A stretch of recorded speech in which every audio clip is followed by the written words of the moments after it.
Tere, mina olen Kädilis Räst, õpin Tartu Tervishoiu Kõrgkoolis erakorralise meditsiinitehniku erialal ning täna näitan teile, kuidas mugavalt ning ohutult liigutada teadvuseta inimest ühest kohast teise. Üheks kõige mugavamaks võtteks on raudteegivõte ning näitan, kuidas seda teha. Asetan oma käed tema kaela alt, võtan ühest käest kinni ja olen valmis tõstma.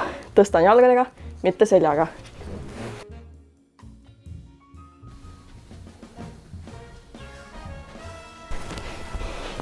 Maha pannes toetan pead. Selleks, et inimene ei lämbuks oma okse sisse, pööran ta püsivasse külilasendisse.